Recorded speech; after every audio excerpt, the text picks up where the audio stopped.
最近在群里都在练速写，我也跟大家聊了一下线稿这个鬼东西。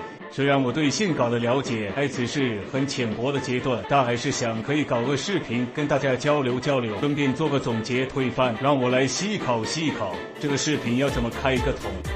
其实说到线，大家最先想到的是速写，还是漫画，还是水墨，还是什么其他的？我自己的理解是，一些以线为主体的作品都是透过速写提炼出来的。为什么那么说呢？因为速写是帮助你认识一个未知物体的最好方法，练习的方式也有很多种，这个我们后面说。那为什么会说速写会是认识一个未知物体的最好方法呢？因为是我瞎掰的哦，不是，我是说，当然是我个人看法啦。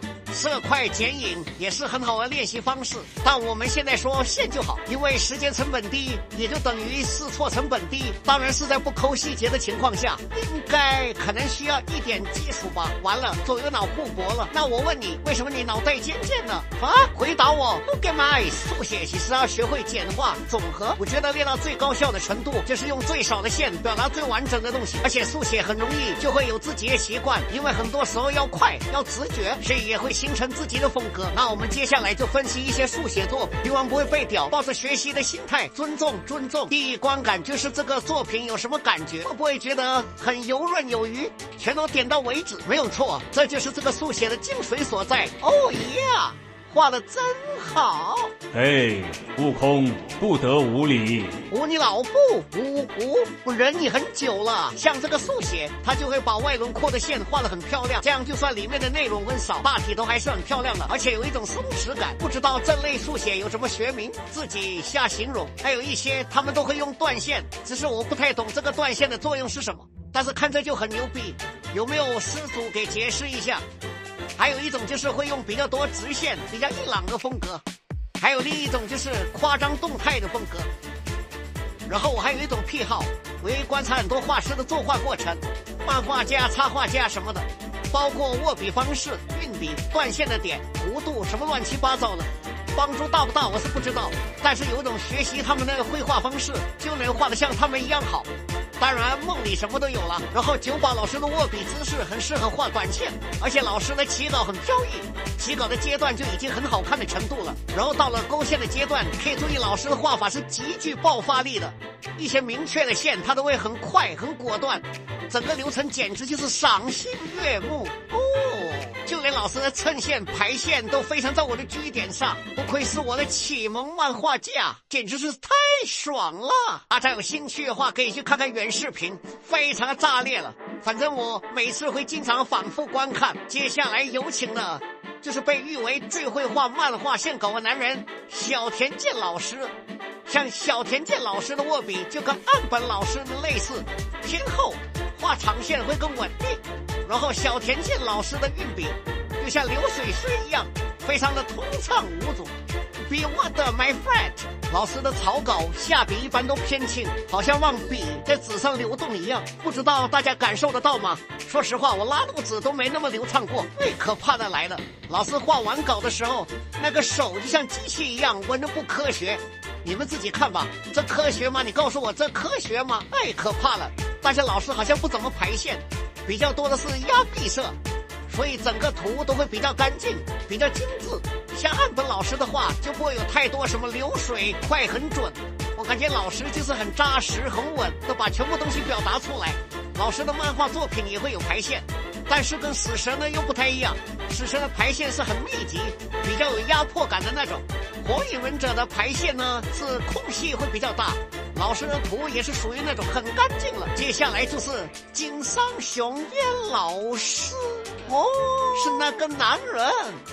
我靠，虽然老师用的是毛笔，但是我们吸收逻辑，保持思考，可以看到其实草稿几乎只能看得到一个外轮廓罢了，但是老师一样能在上面直接完稿。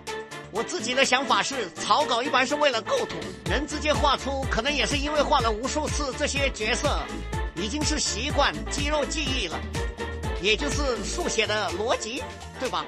所以漫画家、动画师，我觉得没有一个是速写不行的。当然草稿也是能提供一些细节暗示的，但也因为真的太熟练了，直接上墨会有一种呼吸感，我不知道该怎么形容这种感觉。那么浪客型的朋友应该能感受得到前期和后期的区别。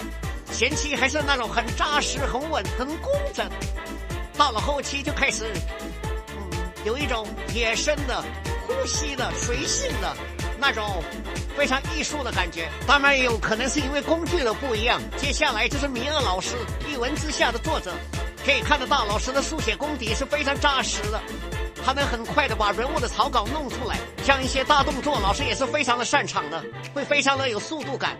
我觉得也可能归功于速写的作用，因为简化了很多不必要的结构，这是个人观点了。而且老师的排线走向会跟着人物的动势走，这一点就跟火影忍者很像，所以速度感拉满。可以看到其实老师的线稿也是很放松随意的，很多的断线，所以会很有动感。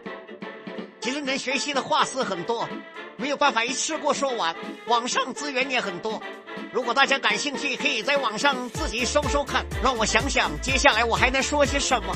说这个练习的方式吧。我自己其实快的慢的都会练，快的我会偏向于练直觉还有动感，慢的话我会练物体的结构，捋清楚它到底是长什么样的。有的时候我会想要加深某个东西的印象，我就会像拆高达零件一样，把某个物体拆开来练习，把结构弄清楚，但也仅限于盒子透视线罢了，不会到那种骨头啊肌肉这种方法，这种就太 over 啊。对我啊，这个方法真的会让你背下来你练的东西，下次要画的时候脑里就已经有了这个物件，甚至可以默写出来。还有一个就是把物体画得很小，我注意到一些漫画家他们画远景的小人的时候都会有自己的概括方式，我觉得这个也是练习简化的一种方法。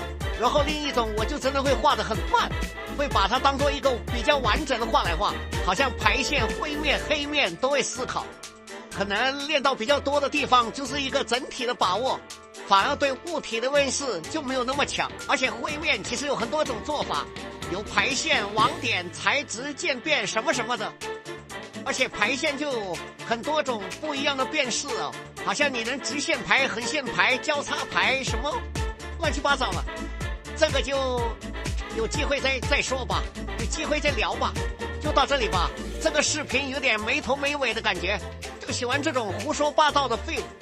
现在群里的人真的越来越多了，有兴趣的可以进来不是画画的这个画画每周练习什么的讨论画画什么的希望能帮助到人了。 Peace， 拜拜。